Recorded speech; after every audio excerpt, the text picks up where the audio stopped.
Kalau lagi seru-seruan bikin makanan tuh nggak afdol kalau nggak bikin minuman.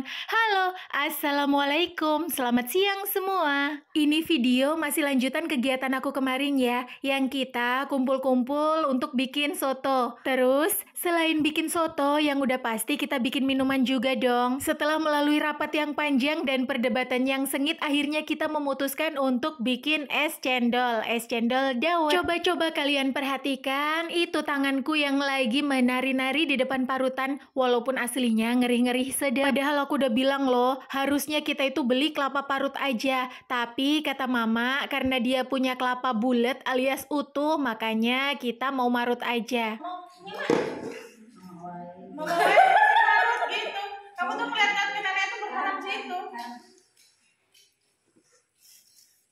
Kita serahkan parut memarut kepada ahlinya. Tara. Tuh kan, terbukti juga yang namanya seorang ibu itu pasti akan jadi pahlawan buat anaknya. Nih, daripada tangan anaknya yang cantik jelita ke parut, akhirnya parutannya diserahkan deh sama ahlinya. Sedangkan aku mau bikin adonan untuk cendolnya aja. Bahannya ada 10 sendok makan tepung beras dan 2 sendok makan tepung tapioka. Terus tambahkan dengan 1 bungkus Nutrijel tanpa rasa dan jangan lupa kasih sejumput garam. Untuk airnya sendiri ini ada 500 ml air perasan daun pandan dan suji ya. Tapi kalau kalian nggak punya daun pandan atau daun suji, ya pakai pewarna makanan juga nggak apa-apa kok. Boleh. Setelah semua bahan masuk, langsung aja diaduk sampai rata dan jangan sampai ada yang bergerindil. Setelah itu baru masak di atas kompor sampai benar-benar matang. Tapi ini ngomong-ngomong karena bukan di dapur sendiri, alhasil ngidupin kompor, ngecilin dan ngegedeinnya agak bingung ya. Pada akhirnya yang punya rumah ikut turun tangan.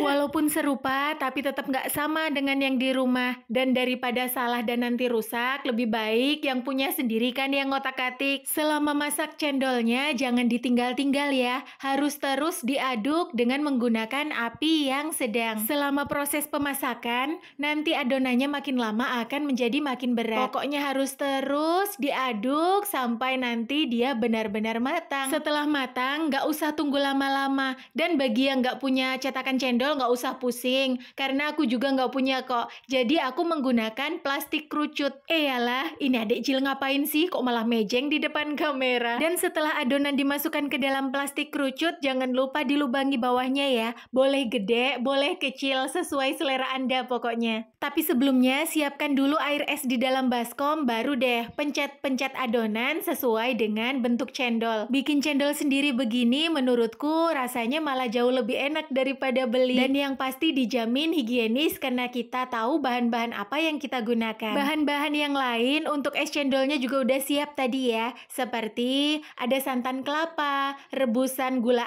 aren, terus ini ditambah juga aku punya irisan nangka yang tadi aku bawa. Aku mau bikin racikan cendolnya dulu ya. Yang pertama aku masukin tadi ada cendol dawetnya, terus irisan nangka, setelah itu ditimpah deh pakai es batu biar dingin. Lanjut. Setelah itu masukkan deh santan kelapa yang banyak sama gula arennya. Kalau mau ditambahin susu kental manis juga boleh banget nih. Pasti makin sedap. Kalau kalian mau bikin di rumah dan nggak sempet bikin santannya, pakai sunkara atau diganti dengan susu evaporasi juga boleh banget kok. Pasti makin creamy dan enak. Tuh kan, jangan pada ngiler ya sama es cendol buatan kita. Karena kalau kalian ngiler aku nggak tanggung jawab. Ini aku cicip dulu ya. Dan ternyata nggak manis karena belum diaduk. Di saat aku lagi asik nyicipin es cendol, ibuku yang satu ini sibuk ngebungkusin buat suaminya tercinta. Tadi aku juga udah bungkusin sih buat si papa. Karena memang ini kan acara emak-emak. Jadi bapak-bapaknya yang nggak ikut lah. Ngapain juga mereka ikut. Lagian ini kan me time-nya emak-emak. Kalau bapak-bapaknya ikut, nanti kita jadi nggak leluasa gibahin mereka. Bercanda. Kalau si papa nggak bisa ikut karena memang tadi di kolam banyak banget kerjaan, makanya aku disuruh kesini sendiri. Sedangkan suami-suami yang lain juga ya namanya ini kan siang hari, pasti masih pada kerja lah. Kalau di rumah terus ya berarti pengangguran dong. Tapi tenang, kita ini kan kaum istri-istri yang soleha. Jadi sebelum makan tadi udah nyisihin dulu buat suami masing-masing. Setelah makan selesai, perut kenyang, usahakan ya ini rumah rumah yang awalnya kita datang bersih, ya kita pulang juga harus bersih dong. Nanti kalau nggak dibersihin, kapan-kapan kita nggak boleh loh main ke sini lagi. Kalau ngadain acara makan-makan begini, biasanya kita tuh cuma muter aja. Kadang-kadang di tempat tanteku tadi, atau di rumah mamaku, atau bisa juga di rumahku dan di rumah adekku ini. Jadi ya cuma muter-muter, itu-itu aja. Ada adek Jill dan Mbak Nara tuh. Oke deh, bersih-bersihnya udah kelar. Sekian video hari ini. Terima kasih sudah menonton. Jangan lupa jaga kesehatan ya.